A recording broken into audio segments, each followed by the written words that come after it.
hit record. And the last thing I'll really mention is this meeting is a part of the Southern Vermont Working Communities Initiative. And as briefly as possible, this initiative is a group of community members and organizations from Windham and Bennington County who have come together to help devise a better network of infrastructure, organizations, providers to support new Vermonters of all kinds. And you'll see, I hope, it's a 3-year initiative that is really focused on scaling up systems approach. Very briefly, we know that there's both a shortage of resources and a shortage of folks to support them in our region. Our schools are a great example of, the fewer students we have, the harder it is actually to support those students, with the resources we have available. And so in growing our population, this initiative recognizes that in order to be, a welcoming community, the work needs to be done to really make sure folks can come in and not only arrive in Windham and Bennington counties safely and securely, but they have the opportunities here to thrive here, to stay here long term, that they have access to all of the resources that others do, and the additional resources they may need to make Windham County home. So this is, in part of that initiative. And of course, the goal is, again, systems-wide change that we can make as a collaborative community to better support these folks. Enough of that and enough of me, I hope, for the short time being. There are a number of folks doing this work, and most specifically, there are 2 organizations in our community already that actively support folks who are coming into our communities. One of which is ECDC, and the other, the Ethiopian Community Development Council, and the other is the Community Asylum Seekers Project. Despite the way the agenda was laid out, I would also like to introduce Tracy Dolan, who is our State Refugee Office Coordinator. So Tracy, I'm wondering if you wouldn't mind just taking a few minutes of explaining how refugee resettlement works in Vermont. And then we'll have Kate talk about asylum seekers and so everyone understands what we're talking about. Sure, happy to do so. Really, really happy to be part of this inaugural meeting. I think it's a great idea. My name is Tracy, and I'm the director of the Vermont State Refugee Office. It's a state office that sits within the Agency of Human Services, and it's comprised of me, the director, and a refugee health coordinator. Our jobs are primarily systems level. And so to just talk briefly about how refugee resettlement works. Every year, the president says we want to bring in X number of refugees into the country. This year, he said 125,000 for this coming federal fiscal year. The State Department then works with resettlement agencies at the national level to determine how many they each think they can take. And then they work that out at a state level. So a governor in a state doesn't say this is the number we want. We're involved in it and we collaborate and agree on the number. But the first shot at the number really comes from resettlement agencies who are directed by their nationals to say, can you let us know how many people you can take in Vermont? So this year, for example, ECDC, one of the resettlement agencies, and USCRI, the other, we have 2 resettlement agencies here in Vermont, went forward and said, this is how many we want. They came to me and said, does that make sense from a state perspective? They meet with community members and partners, and then basically they send that up to the state who blesses that number. So that's generally how it works from the figuring out how many. And then when people arrive, they receive a variety of resources to help them. The resettlement agency does some really intense things in that first 90 days. They pick them up from the airport, get them a warm meal, help them find a place to live, help connect them with a job, figure out what needs they have by a family capacity assessment, connect them with English language learning, those kinds of things. And then longer term, there is funding available both from my office, because I give some of the longer term funding, but also from partners and others. The goal is really that the kind of funding that comes from the feds through my office or directly is really supplemented then by other kinds of funding and partnerships that evolve over time. And that's meant to support a longer term plan.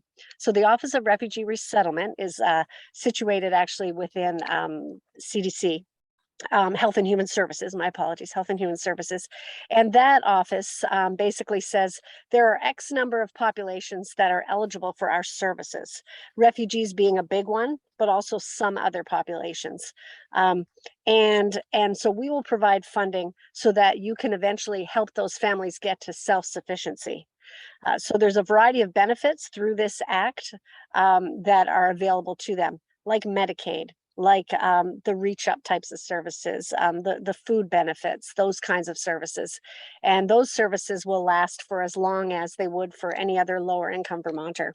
There's one additional service or benefit that comes uniquely for refugees, and that's refugee cash assistance. So if someone arrives here, but they don't have a family, they're a single adult or even a couple, but they don't have kids that would make them eligible for reach up, they can get something called refugee cash assistance. And they can get that for 12 months, depending on when they get a job. Once they get a job and start making enough money, that benefit goes away. So my office really looks at all of those pieces, makes sure we're coordinating. And it's been very exciting in Southern Vermont because it's new. So a lot of things have been stood up in a way that's different than Chittenden County, where they've been doing it for 30 to 40 years. So a lot of new challenges, but also a lot of new opportunities to look fresh and look at new partnerships and different roles. But that's generally how refugee resettlement works. This year was very unique. The Afghans aren't refugees, they're mostly humanitarian parolees. So that's a little bit different. And it took a little while to figure out how that difference manifests itself, because initially they wouldn't have been available to be given all those services, but Congress passed an act. This year, we also saw the Ukrainians enter the scene. The Ukrainian is not a regular refugee program either. It's actually a sponsorship program run by the feds. With very little information. So you kind of find out, oh, there's Ukrainians here, and oh, I wonder how many, because we're not getting a lot of information. But they are also eligible for actually a lot of the benefits that refugees would be. Not all of them, but a lot of them. So this year has been unique.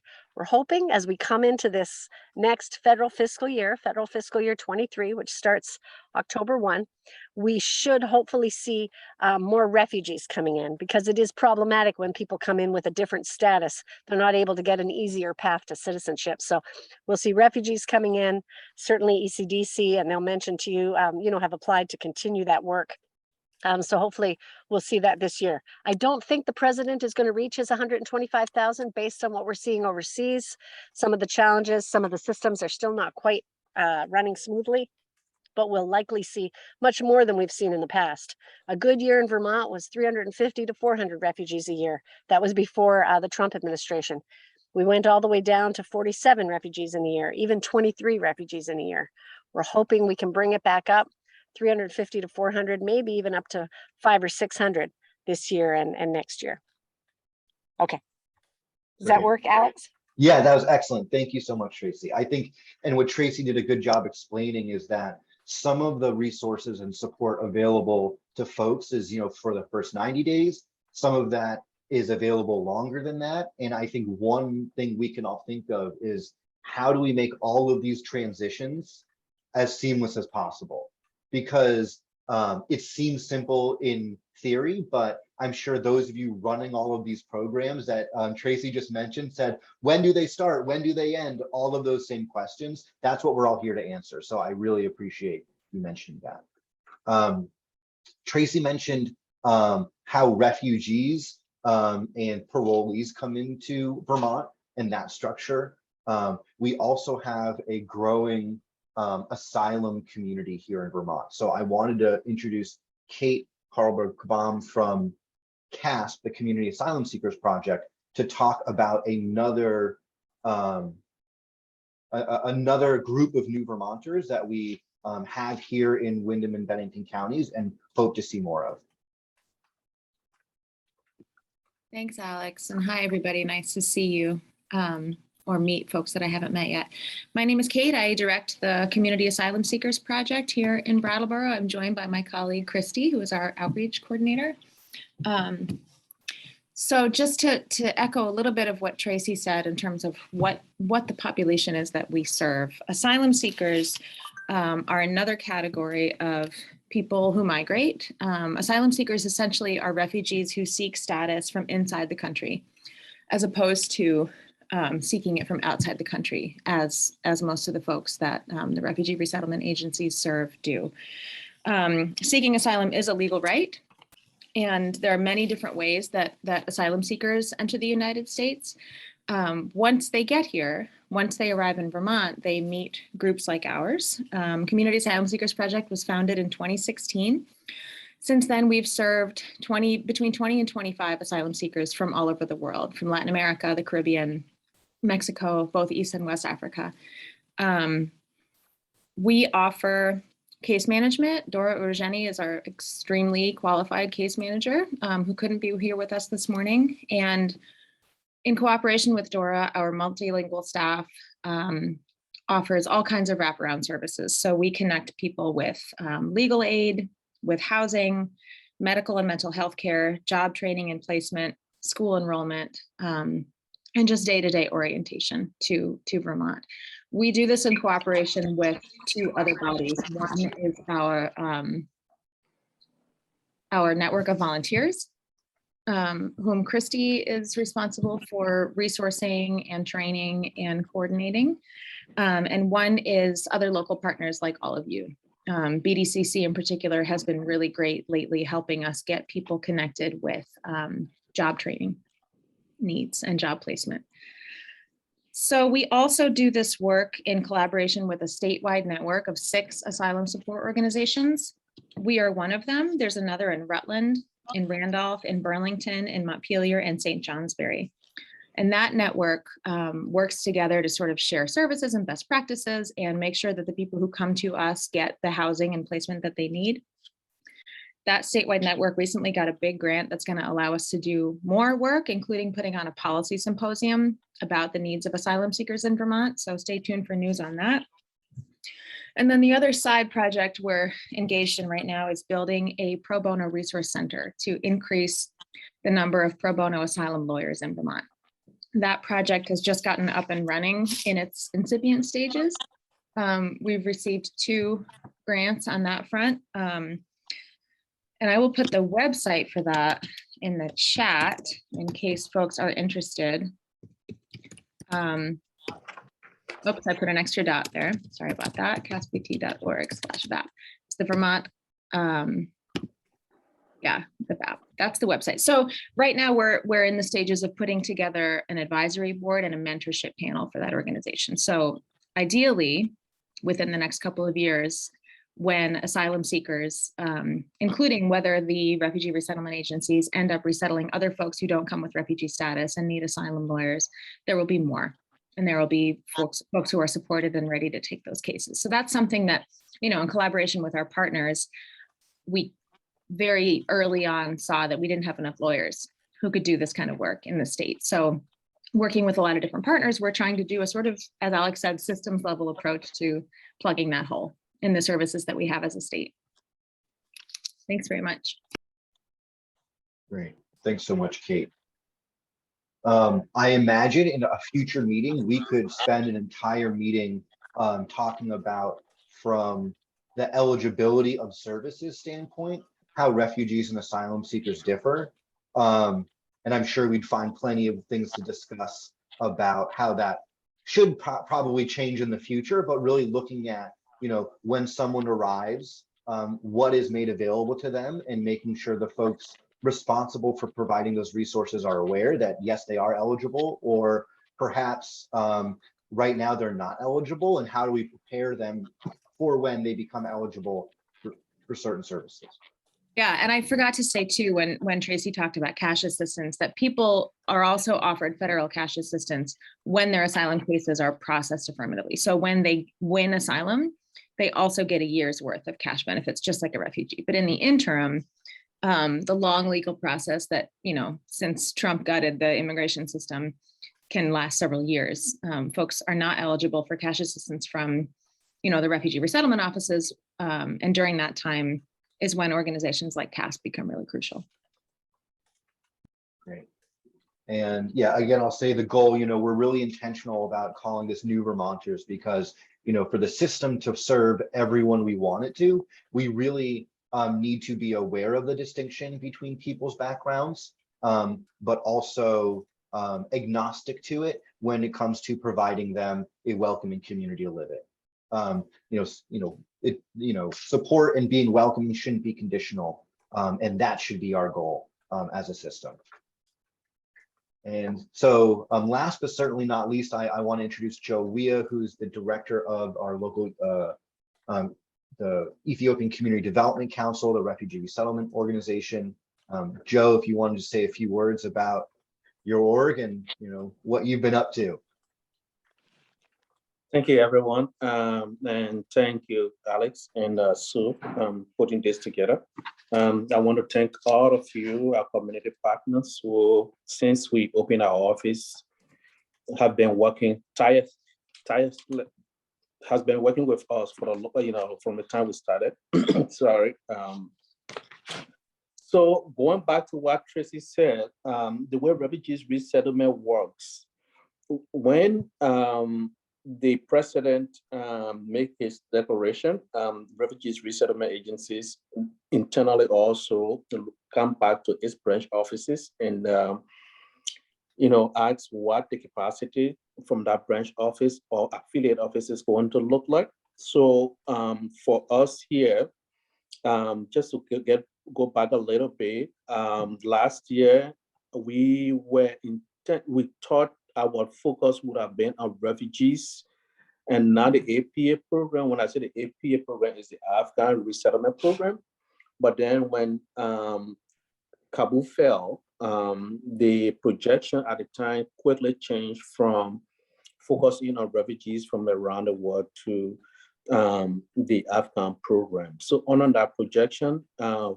initially it was 25 people, but then it had to change from 25 to 100. So currently we have over 104 individuals that have come to Vermont, both in Brattleboro area and then Bennington. Of that number, we have already permanently housed out of them. Quite recent, we also received 3 people from Guatemala. And to go back, in April of this year, the Afghan placement program officially came to an end. So which means everyone that is coming to Southern Vermont is coming through what we call the reception and placement program, which is a regular refugees resettlement. When refugees arrive on our program, we are focused on the first 90 days. And the first 90 days is when we sign it up for benefits. Part of the benefits, we sign it up for state benefits like food stamps. We make sure that they have housing. We make sure that they also start finding jobs, enroll them into English language courses, and other benefits or programs that they need to enroll into. After the first 90 days, it's expected that through what we call the self-sufficiency plan, meaning each individual or each family will have a self-sufficiency plan. It is expected that after those 90 days that is supposed to be self-sufficient. And if they are self-sufficient, it means that we completely close their files and enroll them into other programs that other state or local organizations are providing.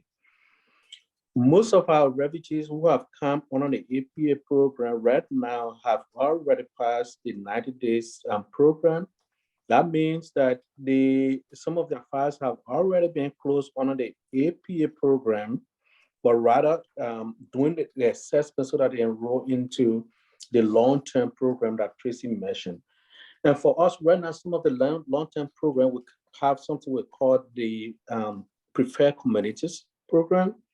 And the Preferred Communities program is an intensive case management program for families that we have identified to continue to provide long-term services too.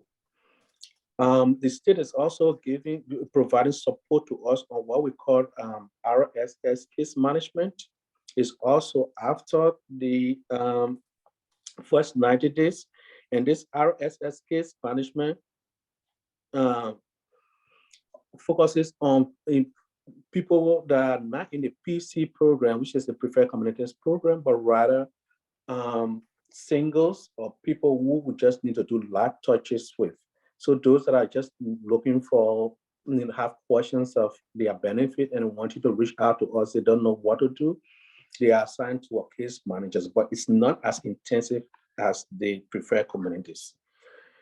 We also have ongoing employment services support program that is going on. We, in collaboration with the Brattleboro Development Credit Corporation, BDCC, and they are providing employment services for refugees that have arrived since January of this year and those that will be coming. And so we are not directly involved into the employment services ourselves, but rather BDCC is doing that. And in South-Eastern Vermont, the little difference with other refugees resettlement agencies that I know is that we have developed a kind of collaborative approach compared to other areas, partly because we are new here, and also South-Eastern Vermont is just starting, so we're starting everything new, and this has been very helpful. And that collaboration involves BDCC and our co-sponsorship teams that are here, as well as the World that in the SIT School of International Training. And in this approach, what we do is when people arrive in Southern Vermont, the first place they go there is they are hosted on SIT campus. And then from there, it gives us time to find permanent housing for them, and then move them to a permanent housing if we find one. The Vermont Rental Assistance Program has been very helpful, but that program, as you all know, may come to an end soon. And then BDCC focuses on the employment support piece, and then they are working with the the employers as well as the clients. We have an employment person on our team that works with closely work with BDCC to continue providing this kind of support. Then we have the co-sponsorship groups. The co-sponsorship groups are a group of 7 to 10 volunteers from our communities across both Brattleboro and Bennington.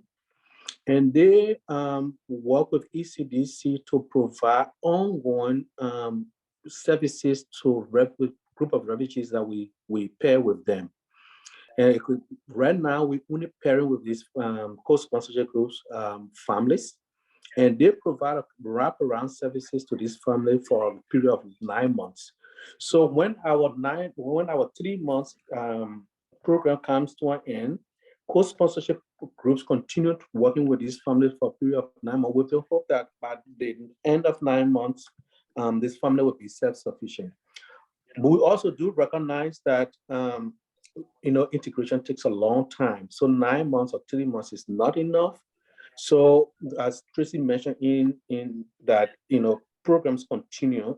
Some of our programs, like the PC program, will continue for a period of time, but it is expected of us as Refugees Resettlement Agency that with the post 90 days, after the 3 months, we have to link our clients to existing services in the communities, services with AHS, services with other providers, and so that they will start to engage with those community-based services.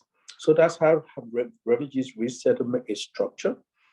Currently, our projection for FY22 and 23 for Brattleboro area, I have reached out to some of you and already briefed you, is 100. For Bennington is 50. We hoping by October, if the Bennington office is approved, we will open an office in Bennington, and Bennington will officially be recognized as a refugees resettlement site. We also providing legal support. Most of the refugees that came through the APA program have to do adjustment of status. So we're working with AALV, which is the African Association Living in Vermont, based in Burlington. They're providing legal support to most of our refugees. And right now, some of our refugees have started having hearing, and we expect more. Some of our interviews are being scheduled in New York, so some of them will be traveling there.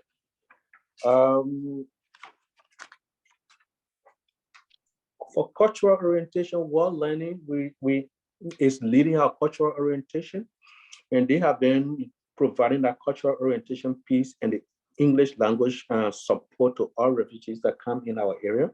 World Learning is working with Tutorial Center in Bennington to continue to provide that support. So far from our end, this is it. Again, our focus right now, even though we have the Afghan program, but we expect that refugees will be coming from anywhere around the world, including Ukrainians, South Americans, and as well as Africans, and anyone that has been assigned to us. Thank you, and I stop here for questions.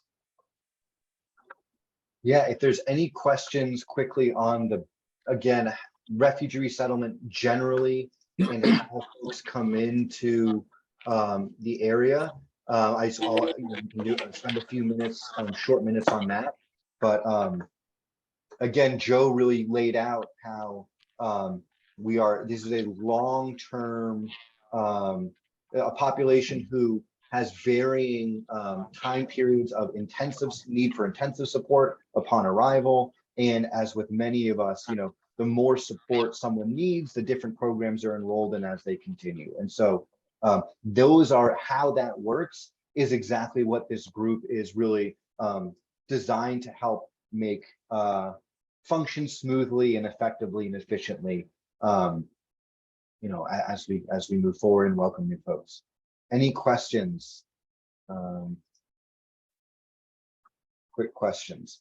So what I'm going to do is the most important thing, I believe, in how we all work together is how we interact. When we reach out, when we engage with that handoff, that transition of need. And so I'm going to bring up the agenda one last time. And I would love for folks to introduce themselves. I'm going to read down my list. So I'm going to give everyone just a few minutes to prepare for this activity.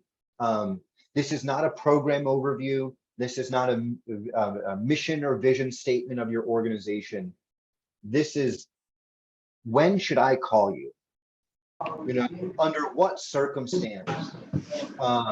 Under what circumstance should someone pick up the phone and give you a call, or type in your name into the state agency website or Google to say, I need to talk to this person.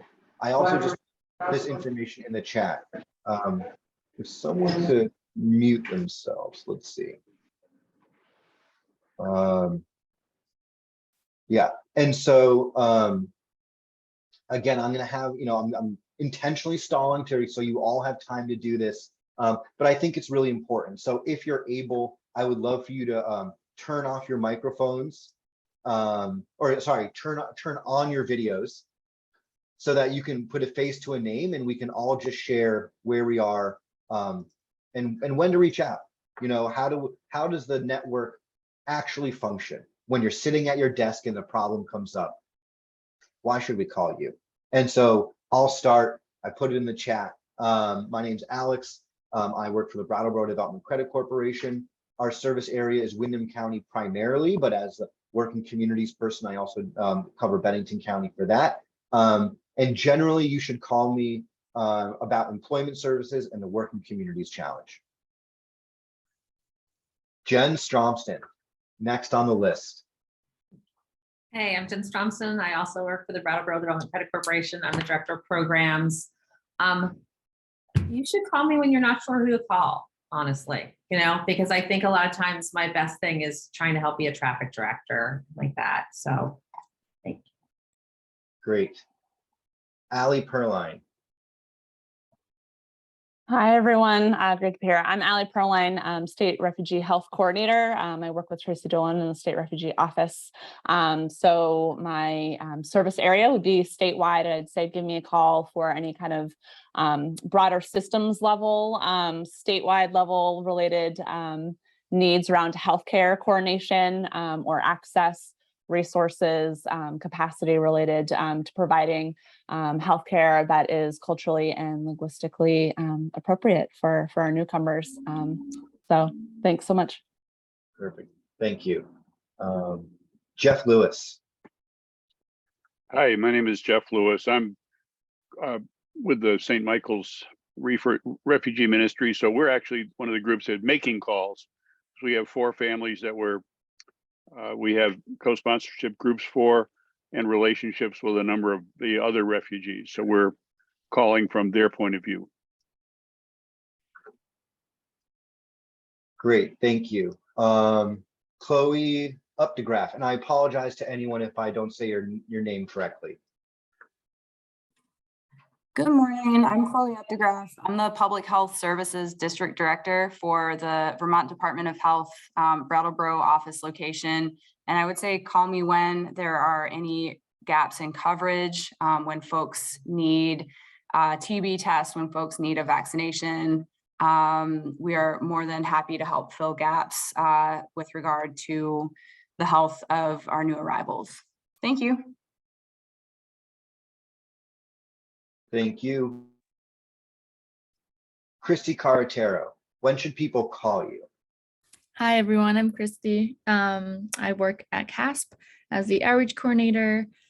You can call me if you're a CASP volunteer. That would be great. That's kind of my entire role. But if you are not and you have any questions about what types of things people do for each other, if you have a need that you haven't been able to meet for one of the new Vermonters, that would be a great time to call me because we have a great set of volunteers that are very ready to do things. Yeah, and if you're looking for trainings or things like that, we have a couple of recordings that I can send out to you. Great, thanks so much. Darla Senecal. Good morning, everyone. Darla Senecal. I work for Building Bright Futures, which is Vermont's Early Childhood Council.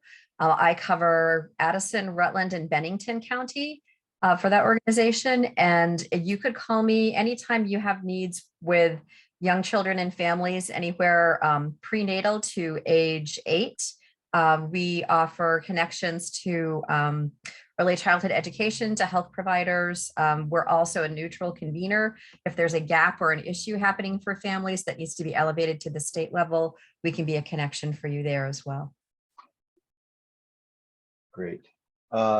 Kate, thank you so much. Kate just asked if folks could specify if you're aware of any requirements that, of your clients that may differ or be specific to their status. I imagine many of you may not know. And so I think this could also be a future topic that we all discuss is, how do we actually determine eligibility and are we excluding folks who may otherwise be eligible?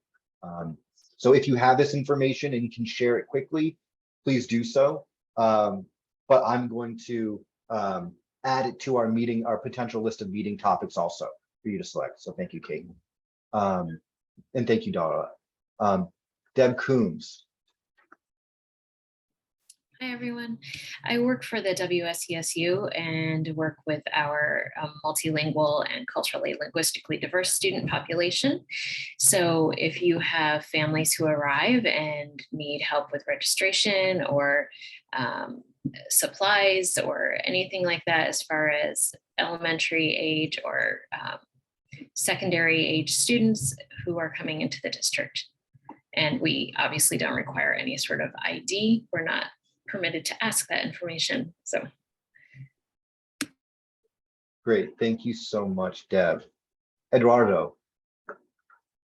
Hi, good morning. My name is Eduardo Melendez. I am the Community Engagements and Communication Manager for ECDC. Our service area is Southern Vermont.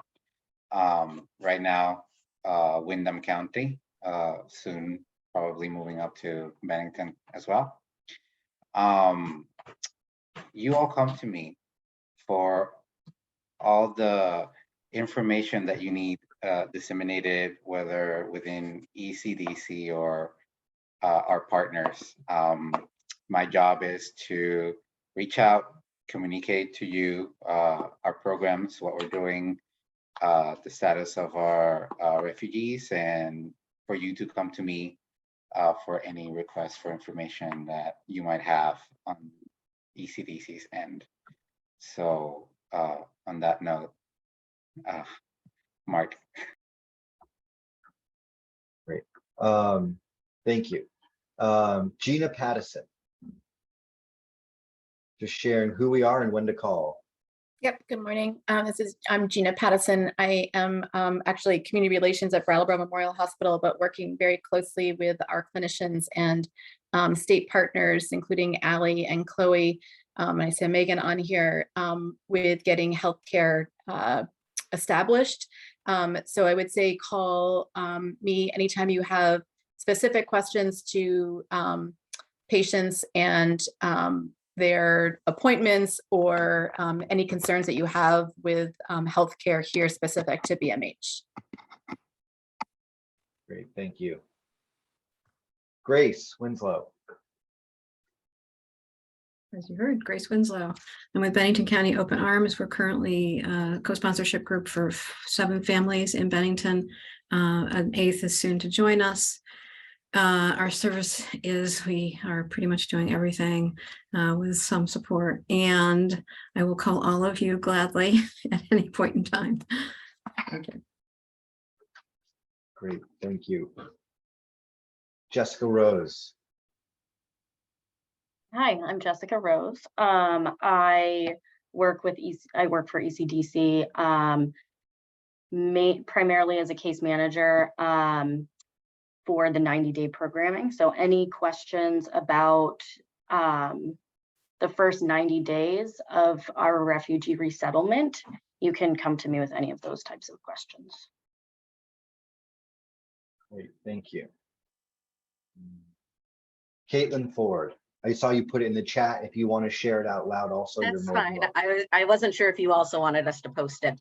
My name is Caitlin Ford. I am one of the case managers for ECDC, and I focus primarily on programming post 90 days. So the PC program with the intensive case management, but I also oversee our other programming and other programming that we will have in the next fiscal year as well. So anything client related, you can call me for, or if you just need to know who to talk to at ECDC, I'm also a good person to reach out to. Great, thank you very much. I will say, I'll share this recording, so it's easier to share people speaking than the text chat, but anything you put in the chat will also be shared for those who want it. So thank you. Kyle Hoover. Good morning, everyone. I'm Kyle Hoover. I'm the district director for DCF here in Bennington. That's Family Services. So we respond to reports of abuse and neglect. And we also have juvenile services, which is usually youth who've been charged with delinquencies and interface with courts. So a lot of times we're involved with people that's dictated by statute. And so you can call me if any families or kids are interfacing with DCF Family Services and you have questions about that. And we also come to the table for meetings that support youth and families and get them to connect with services that they might need. So I'd say you can also call me if there's questions about what services are available to children and families. Thanks so much. Leslie Turpin. Hi, everyone. I'm chair of the Master of Arts in Teaching program at SIT Graduate Institute. You can probably go to Tim with more general questions, but I'm happy to talk to anybody about teacher training, about language learning, literacy, and be a support to that. I'm also chair of the board of the Vermont Folklife Center, and we support communities to preserve their cultural practices and to teach younger for older people in the community to teach younger children. And so if you know anybody in any of the communities who has a cultural tradition that they can share, we can provide funding for that. So contact me with any information you have. Great, thank you. Lorelei Morissette. Hi, I'm Lorelei Morissette with Brattleboro Housing Partnerships, and our offices and housing is in Brattleboro. You can call us with anything related to housing, from getting someone on the wait list to me specifically around service coordination for our residents. Great, thank you so much. Mark Clark. Good morning, everyone. My name is Mark Clark. I'm the Resettlement Program Manager at ECDC. I work primarily coordinating client services across the both first 90 days, post 90 days, and then with the various specialty navigators that we have on staff. You can call me around any issue involving client support services through ECDC. Thank you. Thank you. Megan Harrington. Hi there, I'm Megan Harrington. I'm the District Director with the Vermont Department of Health Bennington District Office. You can call our office to connect with our WIC Family Services for Bennington County that serves our breastfeeding moms, prenatal, and kiddos up to 5 years. You can also connect with our public health nurse team around immunizations or broader health questions.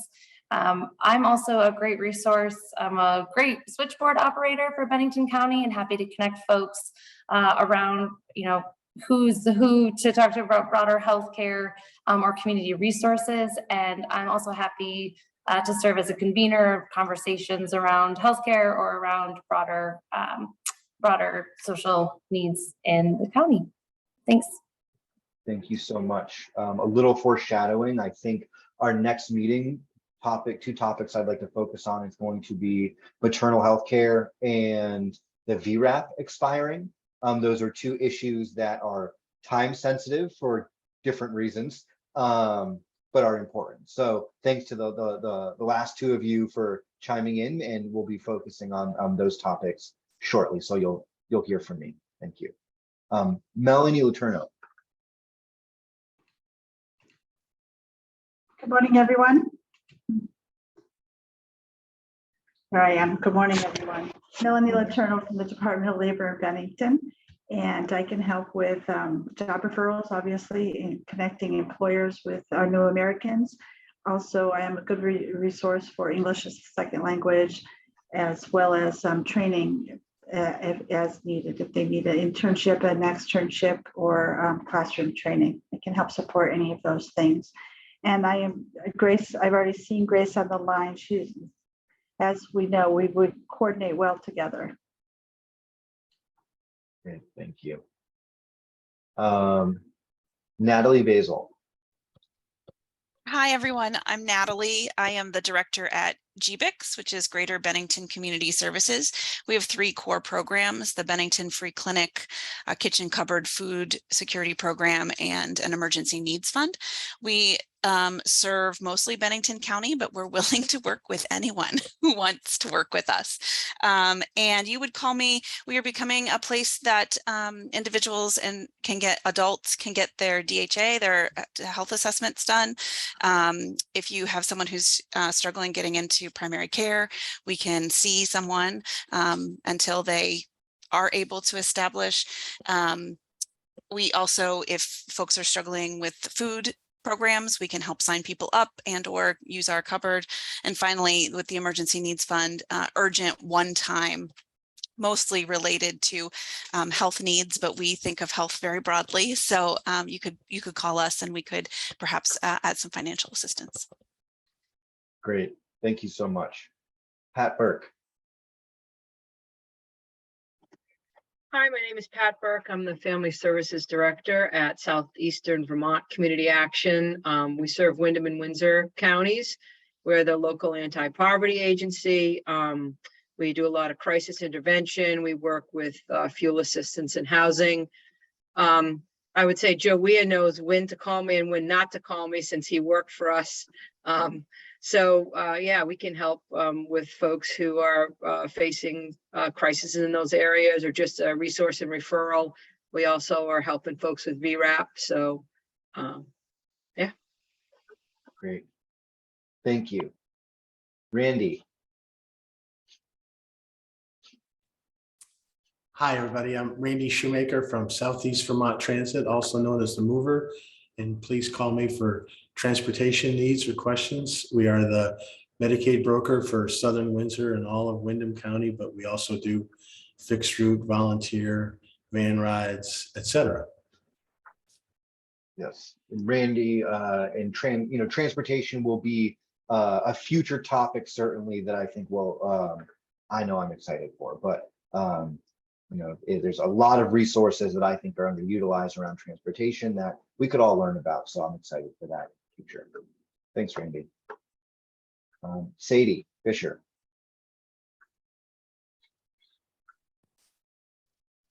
Hi, everybody. I'm Sadie Fischesser. I work for DCF Economic Services. I'm an operations director, and I cover the Brattleboro, Hartford, and GA unit offices.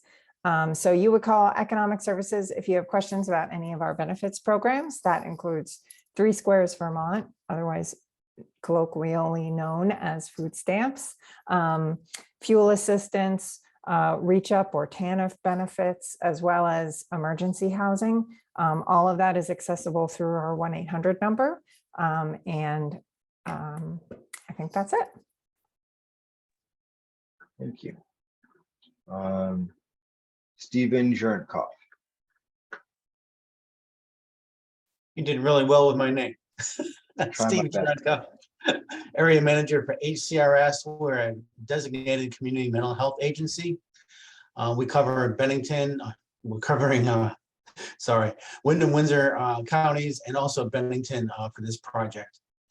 You would call us for anyone who has mental health needs. Thank you. Great, thank you.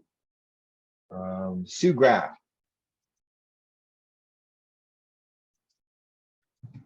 Hi, everybody.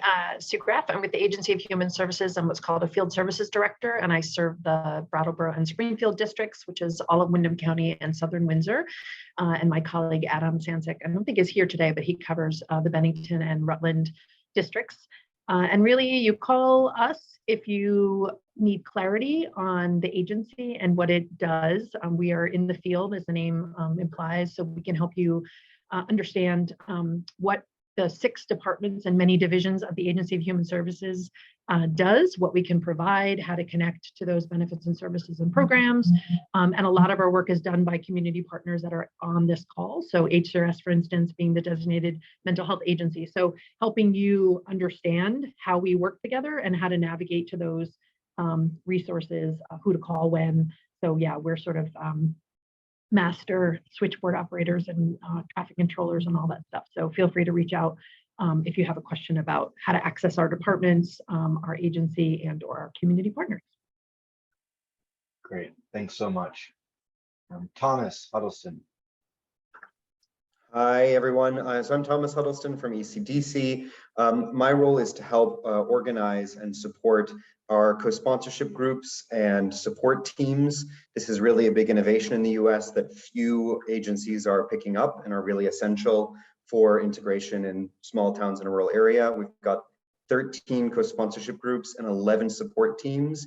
So you contact me if you want to join or support a co-sponsorship or support team. If you've been contacted by someone who says they're part of one of these teams and you want to know if that's really true, or you're supporting a family and you want to know if they have a co-sponsorship or support team. Great, thank you, Thomas. Tim Rivera. Good morning, everyone. Tim Rivera. I'm Senior Advisor for Innovation and Strategy at World Learning SIT, the School for International Training, working together with Leslie, who you heard from earlier. You call me if you have any questions about the temporary housing that we are providing refugees on our campus when they first arrive in Southern Vermont, or about English language learning or cultural orientation provision, whether in Brattleboro or in Bennington. And I don't see anyone from the Bennington Tutorial Center, but we are subcontracting to them for the provision of English language learning there. And we also work very closely with Vermont Adult Learning in Brattleboro for English language provision. So anything in relation to that, yeah, please don't hesitate to reach out. Yeah. If you don't attend enough meetings, everyone, we have a separate, bi-monthly meeting for ELL providers alone. So if that is really something you're interested in or want to speak at in the future, you could reach out to myself or Tim to get added to that agenda around ELL specifically. So thanks, Tim. Last but not least, Wendy Morse. Hi, I'm a regional manager with the Vermont Department of Labor, and I serve the Bennington, Rutland, and Addison County districts. And you would call me, so Melanie makes the magic work on the ground with the clients. I make the magic work more at the sort of the bigger picture level. So you would call me if you have an idea for ways that we can better collaborate or other projects around employment or training needs. And of course, I sign off on all the great things that Melanie does with all the folks that she's working with. Great, thank you. And I see a hand from Tracy. Yeah, I wanted to just let folks know when they can call me. Is that okay? Oh, yes, please. Sorry. Yeah, no problem. So call me if you've already tried at the local level. If something gets stuck and it's not really moving forward, try that, but then call me. Sometimes I can pull together people at the state level, or I can talk to partners from a different perspective, and we can get things unstuck or reset. So call me if you've tried all your avenues, and then I can jump in. And it might take a little bit because I have to pull partners together, but usually we get things unstuck pretty quickly. Thanks. Great.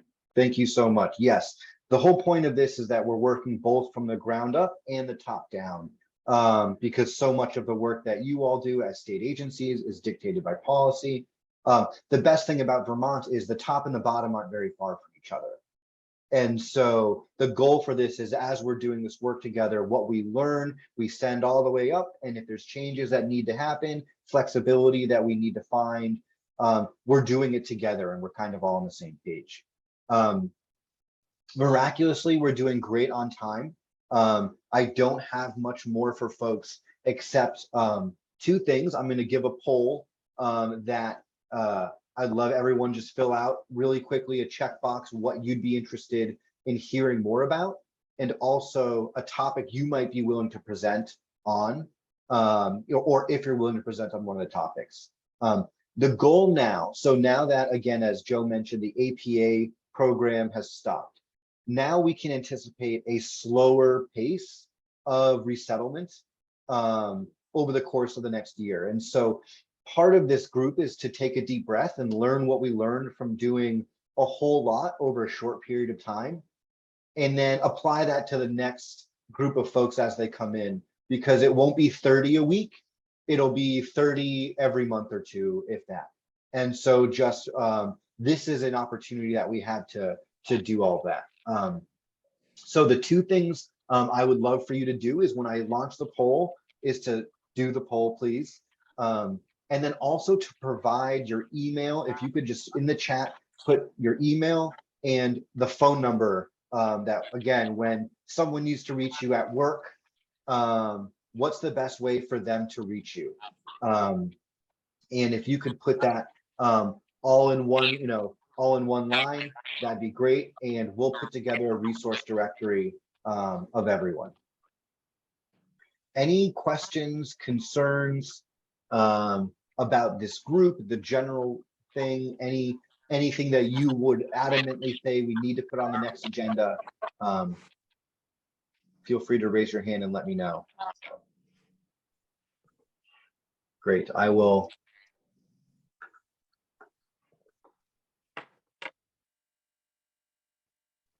It should be a checkbox, so anything you're interested in. I will say that if we're going to have these meetings monthly, If there's a topic that comes up that is really not relevant to your work, we encourage you to prioritize your time effectively. That said, if it does relate to your work, we'd love as many people in the room thinking about how to do what we do together. And sometimes not having anything to do with the topic at hand, you have that perfect outside perspective to shake things up. So that's what we're hoping for.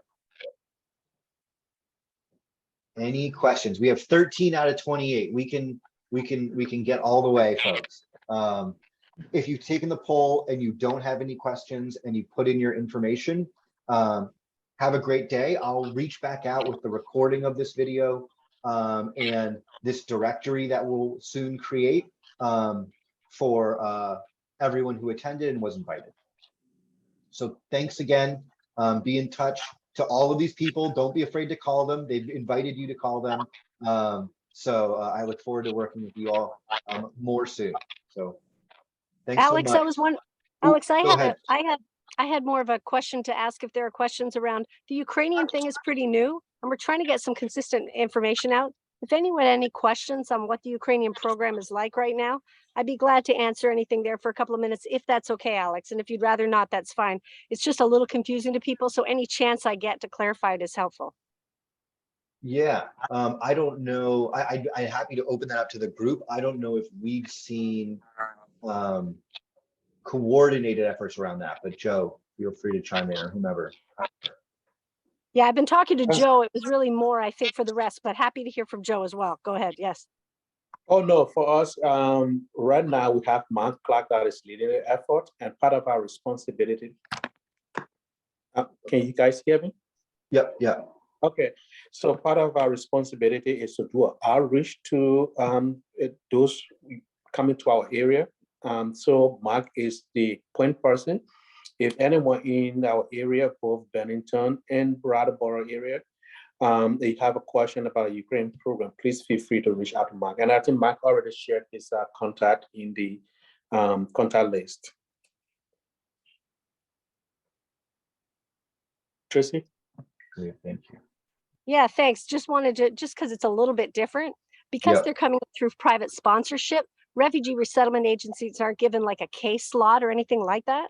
It's really sponsors who reached out to the feds and said, I'd like to sponsor a family. I know this family, right? Usually it's some kind of connection. The family arrives, and then the sponsor, who doesn't have professional training in resettlement, so they need to do a lot of things. So we prepared a brief that they can use. But resettlement agencies are also getting a little bit of support to provide some help. The challenge is, of course, this could be in any town, and resettlement agencies are only in a couple of places in Vermont. So in some cases, it might be a light touch, but it's really folks arriving and then all the usual things you'd need to do, because they can stay here for up to 2 years under the humanitarian parole, and they are eligible for most of the benefits, not all, but most. And so the resettlement agencies are helping out if a sponsor reaches out. Ideally, we're encouraging everyone to at least enroll, so we have some kind of record. But we do have situations where people arrive pretty unexpectedly. You know, we get a list from the feds saying this many people we think are going to show up in this zip code. That's it. But then sometimes we get 12 people showing up in a brand new zip code. In one area, we've got many people showing up who specifically reached out to people with disabilities. So a very high level of children with disabilities showed up in a pretty small community. So a lot of scrambling very quickly around what kind of services to provide. So just didn't want anyone to be surprised. People could show up in your area. Generally, I think encouraging them to get in touch with Mark, who can walk them through things. And ECDC will enroll people in that general region, and depending on what the need is, provide some services. Great. Thank you for that. Thanks. Yeah. Those are the kinds of updates I think we'll start most meetings with as we learn more, you know, especially, you know, both with the Afghan program and the Ukrainian program, there are long periods of time where everything changes. So this hopefully will also be an opportunity to share that. Great. Yeah, if there aren't any other questions or things to share, again, thanks everyone. I have 100% participation on my poll, so I'm happy. So thanks to all who attended, and we'll talk soon. Thank you. Thank you.